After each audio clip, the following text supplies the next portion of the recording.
Bismillahirrahmanirrahim. Assalamualaikum warahmatullahi wabarakatuh, teman-teman semua. Alhamdulillah, pada kesempatan kali ini saya Alpi Dipiana sebagai Sales Engineering dari PT Dwi Mitra Tekmindo gitu ya. Pada kesempatan kali ini insya Allah saya ingin sedikit sharing gitu ya kepada teman-teman semua tentang diagram pH itu. Yang mana diagram pH ini sebagai gambaran gitu ya untuk melihat bagaimana proses terjadinya suatu mekanisme atau sistem kerja dalam sistem kompresi uap gitu ya teman-teman semua. Nah, pada kesempatan kali ini saya ingin sedikit share ya yang tentang diagram pH gitu ya. Diagram pH.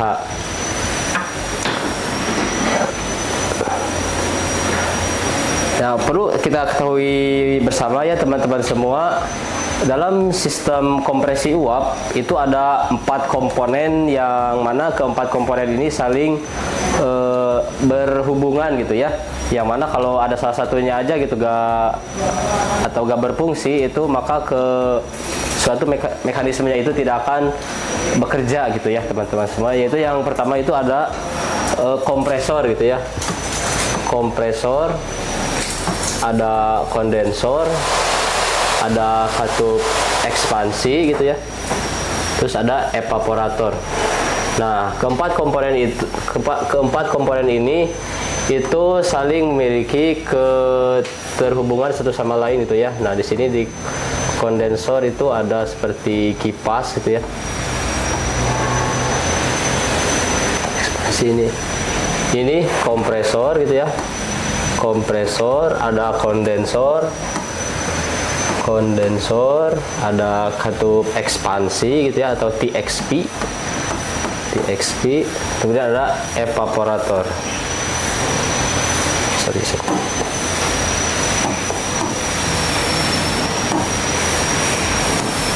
Evaporator. Nah, yang pertama yaitu dalam sistem kompresi uap itu ada satu fluida kerja itu yang dinamakan oleh freon. Nah, salah satunya sebenarnya freon itu banyak jenisnya ya teman-teman semua. Dalam misalnya itu ada R134, ada R140A gitu ya, dan lain sebagainya. Banyak ya teman-teman semua. Nah, si freon ini itu diperlukan gitu ya untuk sistem fluida kerja dalam sistem kompresi uap. Yang mana yang pertama itu si freon ini ya, salah satu dari jenis freon ini masuk di kompresor yang pertama. Itu di tahapan kompresor si freon itu ditekan gitu ya dengan tekanan yang cukup tinggi gitu ya, sehingga menghasilkan temperatur dan tekanan yang tinggi juga gitu ya. Nah, dari sini itu keluar dari kompresor gitu ya, tekanannya itu tinggi dan temperaturnya juga tinggi gitu ya. Nah, dari kompresor lalu selanjutnya itu masuk ke kondensor. Nah, di kondensor ini suhu atau temperatur yang tadinya tinggi gitu ya, kemudian dilepas di sini di kondensor gitu ya, dilepas termalnya gitu atau panasnya itu dibuang keluar ruangan gitu ya. Nah, di sini kalau teman-teman bisa lihat gitu ya, sering melihat gitu ya di suatu bangunan gitu, di unit outdoornya itu di dinding gitu ya, di dinding luar itu ada seperti kotak persegi gitu ya, yang mana di dalamnya itu ada bentuk seperti kipas. Nah, si kipas inilah yang membuang suhu panas itu atau temperatur panas yang ada di ruangan gitu ya. Nah, dari udara, dari sini juga ada perubahan fasa gitu ya, yang mana tadi si fluida yang dari kompresor ini kan bentuknya itu masih gas gitu ya. Nah, masuk ke kondensor itu mulai berubah menjadi campuran gitu fasanya ya, yang campuran antara gas dan liquid gitu ya. Nah, setelah keluar kondensor itu kan suhunya itu diturunkan tuh. Nah, keluar dari kondensor itu fasenya itu mulai berubah menjadi liquid gitu ya, atau cair gitu ya. Nah, bisa dilihat. Nah, di unit outdoor itu sebenarnya di di unit outdoor itu terdapat dua komponen atau dua alat gitu ya, yang mana ada kondensor dan kompresor. Nah, mungkin teman-teman pernah gitu ya berjalan di sekitar unit outdoor tersebut ya, seperti kipas itu ya. Nah, teman-teman bisa merasakan suhu atau angin yang keluar dari sana itu hangat gitu ya, cukup panas mungkin. Nah, itulah sebenarnya itu panas yang kita rasakan dari unit outdoor itu, yang dari kipas ini ya, dari kipas yang di luar ini, itu adalah suhu dari ruangan yang diserap ya, yang diserap kemudian dikeluarkan di sini, dilepas oleh unit outdoor ini, yang mana di dalamnya itu ada kondensor, yang mana kondensor itu ada bentuk kipas ini ya. Nah, si kipas ini itu untuk menyebarkan atau membuang gitu ya, membuang suhu yang panas itu ke lingkungan luar gitu ya. Nah, dari sini keluar dari kondensor itu pastinya mulai berubah menjadi liquid atau cair gitu ya. Nah, dari kondensor ini kemudian dimasuk ke sini itu tekanannya masih suhunya itu diturunkan akan tetapi tekanannya itu masih tetap gitu ya, masih tetap. Nah, kemudian dari kondensor, si fluida atau zat kerja fluida ini yaitu freon itu kemudian masuk ke katup ekspansi gitu ya, atau TXP. Nah, jadi masuk ke sini ya teman-teman semua, masuk ke TXP, yang mana di sini itu si fluida atau liquid yang tadi ya, yang tekanannya itu masih tetap, kemudian ditekan lagi gitu, sehingga keluar dari katup ekspansi ini itu menghasilkan temperaturnya menjadi rendah dan tekanannya pun menjadi rendah gitu ya. Nah, keluar dari katup ekspansi di sini ya, temperaturnya itu menjadi rendah, dan suhunya pun rendah gitu ya, diturunkan. Nah, keluar dari katup ekspansi ini itu fasenya itu atau bentuk fluida kerjanya itu atau freonnya itu ya sudah berubah menjadi fasa cair gitu ya. Nah, dari sini kemudian si fluida tadi masuk ke evaporator. Nah, si fluida atau freon tadi yang sudah berbentuk cair itu masuk ke evaporator, yang mana itu sebagai media pendingin gitu ya di evaporator, sehingga si evaporatornya itu menjadi suhunya itu menjadi dingin gitu ya. Nah, di dalam evaporator ini, si evaporator ini menyerap udara atau menyerap panas gitu ya dari ruangan gitu. Nah, dari ruangan diserap oleh evaporator. Nah, sehingga kembali terjadi perubahan fasa gitu ya, atau bentuk fluida kerjanya itu, yang tadinya cair yang di evaporator ini sebagai media pendinginnya itu tadi kan itu fluidanya jadi cair ya. Nah, di sini itu kan fluidanya cair terus menyerap panas dari ruangan, diserap oleh evaporator.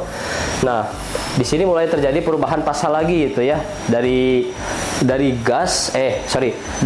cair gitu ya, mulai kembali lagi atau berubah fasenya menjadi gas gitu ya. Makanya disebut dengan evaporasi, yaitu perubahan zat cair menjadi gas gitu ya. Nah, dari evaporator ini, keluar dari evaporator ini suhunya itu rendah dan tekanannya pun rendah gitu ya. Nah, kemudian si fluida tadi atau gas tadi itu kan suhu dan tekanannya itu kan rendah gitu ya. Nah, kemudian masuk kembali ke kompresor. Nah, di kompresor ini si gas yang memiliki temperatur dan tekanannya rendah gitu ya, kemudian ditekan kembali oleh si kompresor gitu ya, sehingga menghasilkan temperaturnya menjadi tinggi gitu ya, dan tekanannya pun menjadi tinggi. Kemudian masuk lagi ke kondensor, dilepas lagi kalornya ke ekspansi, diturunkan lagi ke evaporator, lalu menyerap lagi, dan begitu seterusnya berputar selama perangkat ini berfungsi atau menyala gitu ya. Nah, kalau kita bisa selanjutnya kita sudah mengetahui sistem kompresi uap yang terjadi dalam sistem refrigerasi atau pendingin itu ya, suatu alat pendingin. Nah, kita bisa Nah, teman-teman, setelah kita mengetahui sistem kerja dalam kompresi uap gitu ya. Sekarang kita coba gambarkan dalam suatu diagram yang mana disebutnya itu diagram pH gitu ya. Nah, kita gambarkan seperti ini. Terus ini adalah P itu pressure atau tekanan gitu ya. Nah, di sini ada H itu entalpi gitu ya.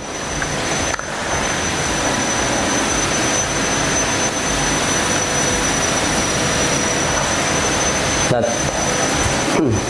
teman-teman semua, ini evaporator ini kan di evaporator ini kan tekanan dan suhunya atau temperaturnya itu rendahkan. Nah, di sini kita bisa buat garis. Nah, di sini untuk garis evaporator ya, yang mana itu letaknya di bawah gitu, karena di evaporator ini kan suhu dan tekanannya itu rendah gitu ya. Nah, setelah keluar dari evaporator, lalu masuk ditekan oleh kompresor gitu ya, dinaikkan suhunya dan tekanannya itu dinaikkan menjadi. Nah, kita bisa buat garis. Nah, ini adalah garis kompresor gitu ya, yang mana si zat fluida tadi atau fluida kerja tadi ya, si freon tadi itu yang tekanannya rendah dan temperaturnya juga rendah mulai ditaikan oleh kompresor. Nah, sehingga tekanannya itu menjadi tinggi dan suhunya pun menjadi tinggi. Nah, dari kompresor tadi itu lalu diturunkan lagi di sini, yang mana garis ini ada garis kondensor gitu ya. Nah, di dalam kondensor ini kan tadi diturunkan kembali ya, suhu yang tadinya suhu dan tekanannya yang tinggi tadi mulai diturunkan gitu ya, suhunya di kondensor gitu, dilepas panasnya itu kalau keluar ruangan gitu ya.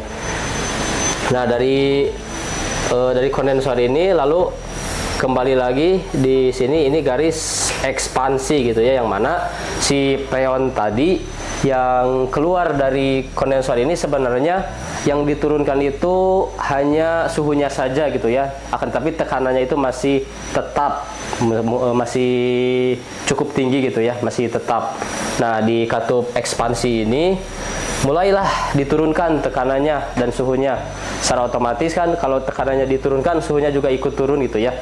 Nah, dari ini kan garis katup ekspansi nih. Nah, dari kondensor diturunkan lagi, masuk lagi ke evaporator, ke sini, lalu dinaikkan lagi ke kompresor, kondensor, dan begitu seterusnya.